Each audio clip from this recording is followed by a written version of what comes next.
말씀 신명기 19장 1절에서 10절까지 말씀을 우리 함께 살펴보도록 하겠습니다. 1000번째 헌금 397번째를 조합해 드렸습니다. 무명으로 귀한 감사헌금을 드렸습니다. 예물을 받아주시고 천배 만배로 축복해 주실 줄로 믿습니다. 신명기 19장 1절에서 10절입니다. 한 절씩 교독하도록 하겠습니다. 내 하나님 여호와께서 이 여러 민족을 멸절하시고 내 하나님 여호와께서 그 땅을 내게 주심으로 내가 그것을 받고 그들의 성읍과 가옥에 거주할 때 내 하나님 여호와께서 내게 기업으로 주신 땅 가운데에서 새 성읍을 너를 위하여 구별하고 내 하나님 여호와께서 내게 기업으로 주시는 땅 전체를 세 구역으로 나누어 길을 닦고 모든 살인자를 그 성읍으로 도피하게 하라. 살인자가 그리로 도피하여 살만한 경우는 이러하니 곧 누구든지 본래 원한이 없이 부지중에 그의 이웃을 죽인 일 가령 사람이 그 이웃과 함께 벌목하러 살림에 들어가서 손에 도끼를 들고 벌목하려고 찍을 때 도끼가 자루에 빠져 그의 이웃을 맞춰 그를 죽게 함과 같은 것이라. 이런 사람은 그 성읍 중 하나로 도피하여 생명을 보존할 것이니라. 그 사람이 그에게 본래 원한이 없으니 죽이기에 합당하지 아니하나 두렵건대 그 피를 보복하는 자의 마음이 복수심에 불타서 살인자를 뒤쫓는데 그 가는 길이 멀면 그를 따라 잡아 죽일까 하노라. 그러므로 내가 내게 명령하기를 새 성읍을 위하여 구별하라 하노라. 내 하나님 여호와께서 내 조상들에게 맹세하신 대로 내 지경을 넓혀 내 조상들에게 주리라고 말씀하신 땅을 다 내게 주실 때 또 너희가 오늘 내가 너희에게 명하는 이 모든 명령을 지켜 행하여 내 하나님 여호와를 사랑하고 항상 그의 길로 행할 때는 이 셋 외에 새 성읍을 더하여 내 하나님 여호와께서 내게 기업으로 주시는 땅에서 무죄한 피를 흘리지 말라. 이같이 하면 그의 피가 내게로 돌아가지 아니하리라. 아멘. 오늘은 신명기 19장 말씀이 되겠습니다. 자, 이제 우리는 이 이스라엘 백성들이 이 광야 생활을 마무리하고 이제 가나안 땅에 들어가서 하나님의 나라를 이루는 그러한 장면을 목전에 두고 있습니다. 여러분, 이 구약 성경을 읽으실 때는 바로 이 하나님의 나라의 관점으로 이 성경을 보셔야 되겠습니다. 하나님의 뜻은 이 땅 가운데 하나님의 나라가 이루어지고 확장되고 완성되는 것임을 여러분 꼭 명심할 수 있기를 주님의 이름으로 축복합니다. 자, 그래서 이 이스라엘이라고 하는 한 나라를 모형으로 선택을 하신 거예요. 왜 하필이면 이스라엘인가? 왜 하필이면 이스라엘인가? 이렇게 생각하실 수 있는데요. 하나님의 나라의 원형을 바로 이 샘플로서 이 이스라엘 나라라고 하는 나라를 선택하신 것입니다. 그래서 이 이스라엘을 통해서 하나님의 나라의 이 모형을 보여주시는 것입니다. 아파트에 들어가기 전에 모델하우스라는 게 있어요. 이 모델하우스에 들어가면 거기서 살 건 아니죠. 살 건 아니지만 그걸 보면서 원래 들어가야 될 아파트의 이 전체적인 계괄 그런 것들을 이 모델하우스를 통해서 볼 수가 있는 것이거든요. 그러니까 이스라엘은 모델하우스입니다. 여러분들이 이 구약 성경을 읽으시면서 하나님의 나라는 이런 방식으로 이루어지는구나, 이렇게 세워지는구나, 그리고 그 나라 가운데 하나님의 말씀에 불순종하고 패역하며 어떻게 되는 것이구나 라는 사실을 이스라엘을 통해서 볼 수가 있다라고 하는 것입니다. 그리고 궁극적으로는 예수 그리스도의 우리의 메시아의 도래, 예수님의 오심을 통해서 이 하나님의 나라가 완성되는 것이구나 라고 하는 사실을 우리는 알 수가 있는 것인데요. 그래서 하나님께서 이 이스라엘 나라에 백성을 주셨죠. 아브라함을 통해서. 또 땅을 주셨죠. 모세를 통해서. 이제 다윗을 통해서 그 왕권을 확립하셔서 이제 하나님의 나라를 이루시겠다라고 하는 것입니다. 그래서 우리가 열왕기 상하를 보게 되면 어때요? 이 왕을 세우심으로 말미암아 이스라엘 국가가 태동을 하게 되죠. 그러면 거기서 일어날 일에 대해서 지금 이 신명기를 통해서는 우리 하나님께서는 다 미리 예상을 하시고 예측을 하시고 거기 가면은 이 가나안 거민들의 이 이방 풍습, 우상 숭배 문화 이런 것들 때문에 너희들이 온전히 신앙생활을 하지 못할 것이다. 그걸 대비해야 된다. 가증한 행위를 본받으면 안 된다. 막 이런 메시지들이 지금 이 신명기를 통해서 나타나게 되는 것입니다. 자, 오늘 본문은 도피성에 관한 그러한 메시지가 되겠는데요. 오늘 이 본문을 읽으면서 우리는 무엇을 생각할 수 있느냐? 하나님께서는 대단히 구체적이시다는 거예요.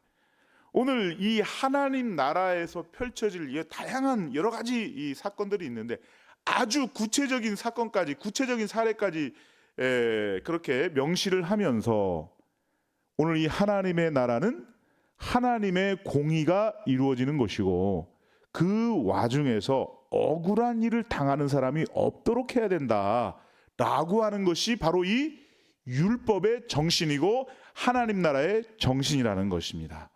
여러분, 우리의 가정 안에, 우리 교회 안에 여러분 중요한 일을 추진하고 큰 굵직굵직한 일들을 진행을 하고 그러는 가운데요, 여러분 우리가 살아가는 사회에서 흔히 볼 수 있는 일이 무엇인 것입니까? 억울한 사람이 생기기 마련이에요. 억울한 사람. 그게 퍼센트는 별로 안 되는데 소수의 사람들인데, 그런데 이 사람들은 억울해요. 그 전체로 볼 때는 1%밖에 안 되는 사람이지만 그 사람으로 볼 때는 그게 100%거든요. 그래서 내 일이 아니기 때문에 저 사람을 그냥 간과해도 된다, 이렇게 생각하는 거, 이런 거 생각하는 것을 미리 미연에 방지하는 메시지다라는 사실을 우리는 알 수가 있다라고 하는 것입니다. 자, 이 도피성을 하나님께서 만들어라라고 하는 이 명령에는 어떤 메시지가, 어떤 율법의 정신이 들어가 있는가? 첫 번째로 이것은 세상의 법칙과 하나님의 사랑의 궁극적인 차이를 우리에게 설명을 하고 있습니다. 여러분, 오늘 우리는 세상에 속한 사람이 아니요 하나님께 속한 사람인 것임을 믿으시기를 주님의 이름으로 축원합니다. 여러분, 이 세상의 법칙은 복수의 법칙으로 계속해서 이어지고 있습니다. 내가 한 대 맞았다 그러면 내가 한 대 때려주는 것으로는 성에 안 차요. 2대, 3대. 그 사람의 밑바닥을 볼 때까지 복수를 하는 것이, 이것이 세상의 법칙이에요. 근데 실제로 우리가 살고 있는 이 현실 세계에서 그런 복수가 다 이루어지게 됩니까? 이루어지지 않으니까 어떻게 되는 것입니까? 영화 같은 그런 프로그램을 통해 가지고 영화 같은 것을 보면은, 야, 한 대 맞으면 우리 아버지의 원수다 그러면 그 사람 찾아가서 복수를 하고 사람을 죽이고, 이렇게 해가지고 이 시청자들의 카타르시스를 느끼게 하는, 그게 이제 이 영화의 기능 중에 하나이거든요. 대단히 휴머니즘적인 것인데요. 뭐 휴머니즘이 꼭 다 나쁜 것은 아닙니다만은 인간이 가지고 있는 이런 본성을 자극하는 그런 내용들이 되고 있어요. TV에서는 이런 내용들이 제약되니까 요새는 뭐 TV가 아니라 뭐 영화나 스트리밍 이런 걸 보게 되면 너무도 극단적인 그런 복수 형태, 이런 것들을 통해서 굉장히 자극적인 그런 내용들을 통해서 이 사람의 심성을 그렇게 자극을 하는 것입니다. 그래서 보니까 저도 그런 거는 좀 보기가 너무 내용 자체가 너무 불편하고, 그런데 이게 이제 문제는 뭐냐? 10대, 20대는 열광을 하는 거예요. 그 열광을 하니까 어떻게 해요? 그 상업주의자들이, 상업적 이 엔터테인먼트에 속한 그런 사람들이 그런 내용들로, 그런 장면들로 막 쏟아놓는 것이죠. 그 막 열광을 하고, 그게 바로 뭐라는 거예요? 세상의 법칙이라는 거예요. 세상의 법칙. 세상은 복수의 법칙으로서 계속해서 이어지고 있습니다. 여러분, 오늘 저와 여러분은 세상에 속한 사람이 아니요 하나님 나라에 속한 사람인 줄로 믿으시기를 주님의 이름으로 축원합니다. 자, 오늘 하나님의 사랑은 어떻게 표현되고 있는 것입니까? 도피성 제도라고 하는 시스템을 공식적으로 공포하게 하신다는 것입니다. 도피성을 만들어 가지고 살인한 사람들은 일로 다 보내라는 거예요. 아니, 살인한 사람, 사람 죽인 사람, 그 나쁜 사람 아니냐 했을 때, 그죠? 물론 진짜 이 악의적으로 고의적으로 사람을 그런 죽인 사람들도 있겠지만은, 그러나 그때 당시에 지금 이 고대 사회에서는 어때요? 이런 안전장치라든지 이런 게 안 돼 있기 때문에 부지불식간에 사람을 죽이는 일들이 일어난다. 도끼를 하다가 도끼가 지금 같으면 도끼가 아주 안전한 도끼고 이런 게 있겠지만은 뭐 도끼를 사용하지도 않겠죠. 뭐 기계를 사용하 이렇게 하겠죠. 그러나 당시에는 이 도끼 자체가 굉장히 불안전하고 하니까 토끼를 날리다가 이 토끼 날이 뒤로 딱 나서 사람 머리통에 딱 맞아가지고 사람이 죽게 되고 이러면 이거는 고의적으로 사람을 죽인 것이 아니죠. 오늘 시대로 말하면 이 과실치사라는 것이죠. 그런데 당시 사회에서 그 본 사람이 있습니까? 본 사람도 없고 이러니까 이런 일들이 많았어요. 그렇기 때문에 일단은 무죄 추정의 법칙에 의해서 원칙에 의해서 그 사람을 보호하고 봐야 된다라고 하는 취지로 이 도피성을 만들라 이렇게 명령하고 있는 것입니다. 자, 그 원리는 무엇인 것입니까? 억울한 사람이 없도록 하는 것이 하나님 나라의 법칙이라는 것입니다. 오늘 우리가 살고 있는 이 시대에도 이 사형 제도, 사형을 선고하기는 하는데 사형이 실행되지 않고 있는 우리나라의 이제 이 역사를 알 수가 있죠. 그래서 우리나라도 사형 반대, 사형 폐지 국가로 이렇게 분류가 된다 이렇게 얘기를 하는데도 그 취지는 바로 무엇인가면요. 사형 제도, 사형을 딱 이렇게 언도를 내렸어요. 그런데 알고 보니까 이 사람이 무죄예요. 이럴 수가 있다는 것입니다. 100%는 아니겠지만 다 그렇지는 않겠죠. 거의 대부분은 제대로 된 판결을 다 할 수 있겠죠. 그런데 이 사람 목숨이 왔다 갔다 하는 건데 그런데 판결을 하다 보니까 이게 너무 애매하고 참 어렵고 그런데 그 법리를 따라가고 논리를 따라가 보게 되면 그 사람이 죽였다라고 하는 추정밖에는 답이 안 나와요. 그래서 그 사람에게 사형 언도를 내려요. 그런데 나중에 알고 보니까 죽인 사람은 엉뚱하게 다른 사람이 되어 있는 거예요. 그런데 이미 사형 집행을 다 하고 끝나고 났는데 다시 이게 판결이 바뀐들 무슨 소용이 있겠습니까? 그렇기 때문에 판사도 사람이다, 실수할 수 있다. 그것을 전제하고 일단은 사형 제도는 이제는 폐지시켜 놓자라고 하는 그런 취지가 있는 것입니다. 자, 그러면 이게 또 완벽하냐? 그렇지가 않아요. 왜냐하면 이걸 악용해 가지고 사람들이 어차피 뭐 사람 죽이고 무슨 극악무도한 죄를 줘도 사람 누구든지 간에 죽이지는 않으니까 사형은 안 당하니까 막 살자, 막 그냥 하자. 이런 또 죄성을 불러일으키는 것이 이것이 인간의 제도인 것이거든요. 그래서 오늘 저와 여러분들은 이 하나님 나라의 법칙, 하나님께서 우리에게 무슨 원리, 어떤 정신을 가지고 이 법을 만들고 그 법을 실행하고 또 그 하나님 나라를 펼치시는가에 대한 그러한 깊은 연구가 필요한 것입니다. 이 레위기 말씀을, 신명기 말씀을 읽고 새기고 오늘 이 법정신, 법 취지가 무엇인지 이것들을 소화해서 여러분 먼저는 우리의 가정 안에 이것을 실현시키는 것입니다. 여러분 우리의 가정 안에 억울한 사람이 있으면 안 되는 것입니다. 더 나아가서는 뭐예요? 우리가 속한 교회. 여러분 이 교회 공동체에 억울한 사람이 있으면 안 되는 것입니다. 제가 작년 한 해 노회에서 노회장을 직무를 담당하는데요. 뭐 별의별 일이 다 있어요. 막 고소권이 들어오려고 하고 그 안에 그 전에 뭐 이렇게 좀 협상을 좀 해가지고 타협을 해야 되고. 그럼 이 사람 얘기 들어보면은 그 사람 얘기가 맞는 것 같고, 이 사람 얘기 들어보니까 또 이 사람 얘기도 맞는 것 같고, 양쪽 얘기가 다 맞는 것 같아요. 둘 다 하는 얘기가 뭐냐? 나는 억울하다는 거예요. 나는 억울하다는 거. 이 사람도 억울하고 이 사람도 억울하고 다 억울한 사람. 이 세상에 온통 억울한 사람들 뿐이에요.